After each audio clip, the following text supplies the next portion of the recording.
আসসালামু আলাইকুম। রাষ্ট্রপতি মোহাম্মদ শাহাবুদ্দিন ক্যান্টনমেন্টে গিয়েছিলেন একটি অনুষ্ঠানের প্রধান অতিথি হয়ে। সেখানে তিনি ভাষণও দিয়েছেন, বক্তব্য দিয়েছেন।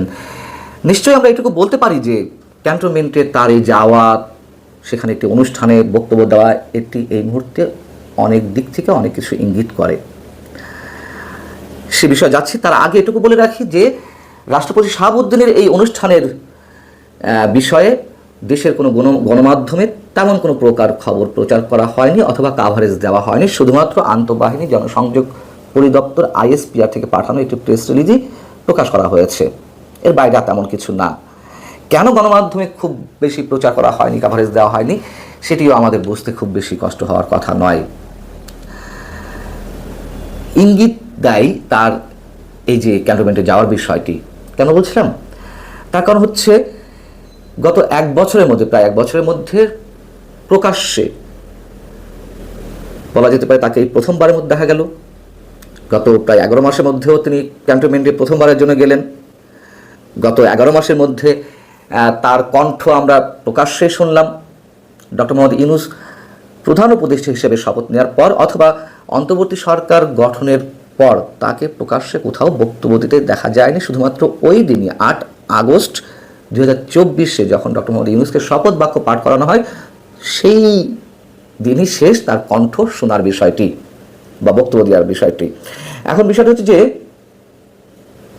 আমরা দেখেছিলাম তাকে শহীদ দিবস এবং বিজয় দিবসে শুধুমাত্র প্রকাশ্যে শহীদদের উদ্দেশ্যে শ্রদ্ধা জানাতে শহীদ মিনারে এবং স্মৃতিসৌধে। এর বাইরে আর তাকে দেখা যায়নি। তিনি কার্যত এক ধরনের গৃহবন্দী অবস্থাতেই আছেন, এরকম অনেকে বলেন। তিনি কোথায় গিয়েছিলেন? তিনি গিয়েছিলেন পিজিআর, প্রেসিডেন্ট গার্ড রেজিমেন্টের প্রতিষ্ঠাবার্ষিকী অনুষ্ঠানে। পিজিআর সম্বন্ধে অল্প একটু বলে রাখি, অনেকেই আমরা এই প্রতিষ্ঠান সম্পর্কে জানি না। এটি বঙ্গভবনে অবস্থিত, রাষ্ট্রপতির নির্বাহী অফিসের অ্যাটাচমেন্টে থাকে এবং প্রতিষ্ঠানটির সবচেয়ে যে মূল দায়িত্ব সেটি হচ্ছে রাষ্ট্রপতি ও তার পরিবারের সদস্যদের বিদেশ ভ্রমণ, চিকিৎসা সেবা, আতিথেয়তা পরিষেবা সহ বেশ কিছু গুরুত্বপূর্ণ কাজ তাদেরকে করতে হয়। এবং এই বাহিনীর প্রধান বা প্রতিষ্ঠানের প্রধান হচ্ছেন একজন মেজর জেনারেল পদমর্যাদার সামরিক কর্মকর্তা, যিনি রাষ্ট্রপতির সামরিক সচিব হিসেবে দায়িত্ব পালন করেন। এবং রাষ্ট্রপতির সামরিক সচিবের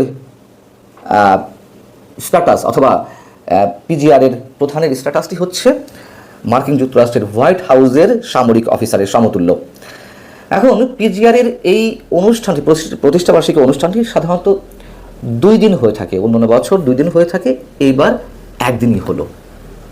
অন্যান্য বছর যে 2 দিন হয়ে থাকে তার একদিন প্রধান অতিথি হিসেবে উপস্থিত থাকেন রাষ্ট্রপতি, আর একদিন উপস্থিত থাকেন প্রধানমন্ত্রী অথবা প্রধান উপদেষ্টা। এবার কিন্তু সেটি হয়নি। আর পিজিআরের প্রতিষ্ঠাবার্ষিকী 5 জুলাই হলেও এবার 7 জুলাই এই প্রতিষ্ঠাবার্ষিকী অনুষ্ঠান অনুষ্ঠিত হয়েছে। এটি অবশ্য তেমন কোনো বিষয় না, 2-1 দিন আগে পরে বার্ষিকীর অনুষ্ঠানগুলো হতেই পারে। সেখানে 3 বাহিনীর প্রধান উপস্থিত ছিলেন। সেনাপ্রধান জেনারেল ওয়াকারুজ্জামান নিজে তাকে অভ্যর্থনা জানান, রাষ্ট্রপতিকে অভ্যর্থনা জানিয়েছেন। আর সেই অনুষ্ঠানে তিনি বক্তব্য দিয়েছেন বটে, ভাষণ দিয়েছেন, তবে খুব দীর্ঘ নয়, যতদূর জানি সংক্ষিপ্ত বক্তব্য দিয়েছেন। সেই বক্তব্যের মধ্যে 2টি বিষয় খুব গুরুত্বের সঙ্গে উল্লেখ করেছেন, যদিও ছোটোভাবে।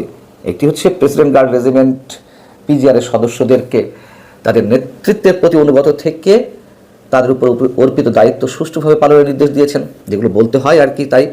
এবং পিজিআর সদস্যদের নিষ্ঠা, শৃঙ্খলাবোধ ও পেশাগত দক্ষতার প্রশংসা করেছেন। আরেকটি কি, মুক্তিযুদ্ধে বীর শহীদদের প্রতি তিনি শ্রদ্ধাবনত চিত্তে শ্রদ্ধা জানিয়েছেন, তাদেরকে স্মরণ করেছেন। যখন মুক্তিযোদ্ধাদের বদলে অন্য অনেককে উঁচু করে দেখানোর একটি চেষ্টা চলছে, 71-এর স্থানে অন্য কোনো কিছুকে রিপ্লেস করার চেষ্টা করা হচ্ছে, 71-এর ইতিহাস, 71-এর স্মৃতিচিহ্ন, আমাদের মহান মুক্তিযুদ্ধের যে স্মারকগুলো সেগুলো যে একের পর এক মুছে ফেলা হচ্ছে, ধ্বংস করে দেওয়া হচ্ছে, সেই মুহূর্তে শুধুমাত্র মুক্তিযুদ্ধের শহীদদের স্মরণ করা, এটি অন্তত আমার কাছে সিগনিফিক্যান্ট মেসেজ। আরও যা যা কিছু উল্লেখ করলাম এর মধ্য দিয়ে আপনারা মেসেজ খুঁজে নেওয়ার চেষ্টা করতে পারেন।